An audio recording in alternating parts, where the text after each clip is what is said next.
ప్రయాసపడి భారం మోయిచున్న సమస్త జనులారా, నా యొద్దకు రండి, నేను మీకు విశ్రాంతిని కలగజేతును అని ప్రభువైన యేసుక్రీస్తు వారు సర్వ ప్రజలను ఆహ్వానిస్తూ ఉన్నారు.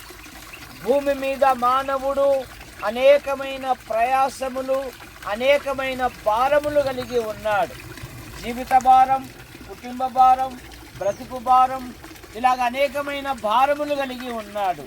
అన్నిటికన్నా మించిన భారము పాప భారము. రోమాపత్రిక 7వ అధ్యాయములో 24వ వచనంలో, అయ్యో నేనెంత దౌర్భాగ్యుడను, ఇట్టి మరణమునకు లోనగు శరీరము నుండి నన్ను ఎవడు విడిపించుడు. ప్రియులారా, మానవుడు పాపముల చేత, దోషముల చేత, అపరాధముల చేత, రోమాపత్రిక 5వ అధ్యాయములో మనం భక్తిహీనులమై ఉండగా, మనం శత్రువులమై ఉండగా, మనం పాపాత్ములమై ఉండగా ఆయన మనల్ని ప్రేమించి ఆ వాటర్ బాటిల్ పెట్టు వాటను భక్తిహీనులమై ఉండగా, మనము పాపాత్ములమై ఉండగా, మనము శత్రువులమై ఉండగా దేవుడు తన కుమారుని ఈ లోకమునకు పంపాడు.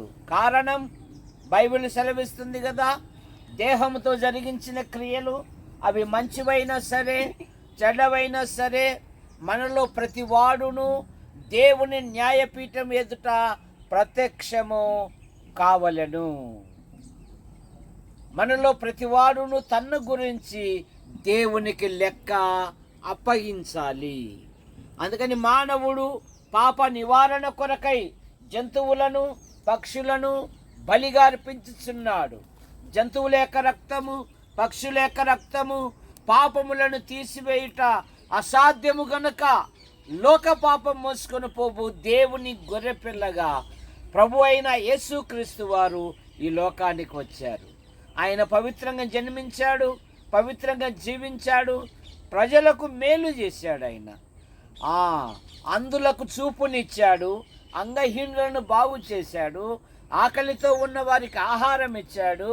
పైగా లోకానికి ఒక ఛాలెంజ్ మాట వేశాడు, నాలో పాపం ఉంటే మీలో ఎవరైనా నిరూపించుడి.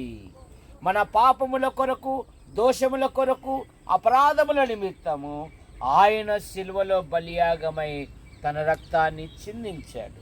రోమాపత్రిక 3వ అధ్యాయము 24వ వచనములో, కాబట్టి నమ్మువారు ఆయన కృపచేతనే ఉచితముగా నీతిమంతులుగా తీర్చబడ్డారు. ఎఫెసు పత్రిక 1వ అధ్యాయం 7వ వచనములోను, కొలస్సు పత్రిక 1వ అధ్యాయం 14వ వచనములోను ఆ కుమారుని ద్వారా మనకు పాప క్షమాపణ మనకు కలిగి ఉన్నది. కనుక యూట్యూబ్ ద్వారా వీక్షిస్తున్న ప్రియుడ, ప్రభు అయిన యేసుక్రీస్తునందు విశ్వాసం ఉంచాలని మీకు మనవి చేస్తున్నాను. యేసుక్రీస్తునందు విశ్వాసం ఉంచటం వలన పాపి పరిశుద్ధుడైతాడు, దుర్మార్గుడు సన్మార్గుడైతాడు, అనీతిమంతుడు నీతిమంతుడైతాడు, వ్యభిచారి సంసారిగా మార్చబడుతుంది. అందుకే 1 యోహాను పత్రిక 4వ అధ్యాయము, మనము దేవుని ప్రేమించితిమని కాదు, తానే మొదట మనలను ప్రేమించి తన కుమారుని ఈ లోకమునకు అనుగ్రహించెను. రోమపత్రిక 3వ అధ్యాయం 36వ వచనంలో, కుమారుని యందు విశ్వాసముంచువాడే నిత్య జీవము గలవాడు, కుమారునికి విధేయత కానివాడు జీవము చూడడు గాని దేవుని ఉగ్రత వాని మీద నిలిచి ఉండును.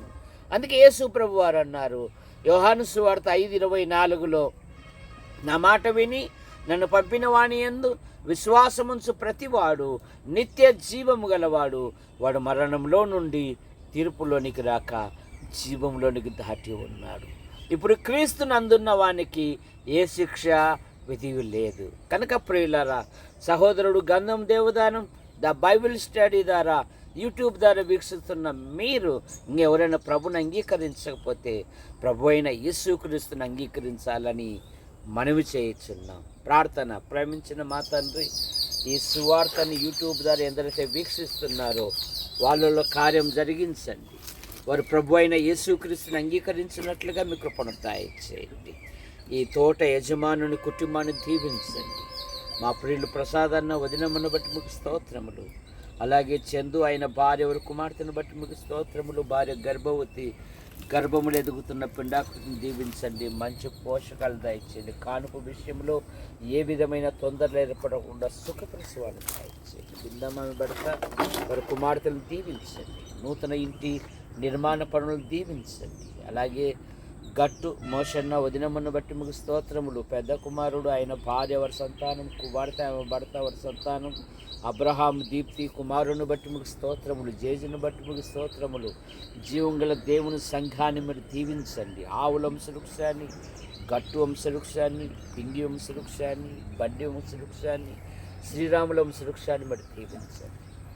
ఈ సంవత్సరంలో 3 నెలలు మీరు కాపాడి 4వ నెల బహుమానంగా ఇచ్చారు. మీకు స్తోత్రములు. ఈ నూతన మాసంలో నూతన స్థలాలు, ప్రదేశాలు, ప్రాంతాలలో మీ కుమారుని ప్రకటించినట్లుగా మీకు దయచేయండి. మా కొరకు ప్రార్థిస్తూ, మా అవసరాలు తీరుస్తూ, మమ్మల్ని ప్రోత్సహిస్తున్న ప్రతి వారిని దీవించమని, యూట్యూబ్ ద్వారా వీక్షిస్తున్న ప్రతి ఒక్కరి యొక్క జీవితాలలో మీ గొప్ప కార్యాలు జరిగించమని యేసు ప్రభు నామములో ప్రార్థిస్తున్నాం తండ్రి. ఆమేన్. వందనాలు.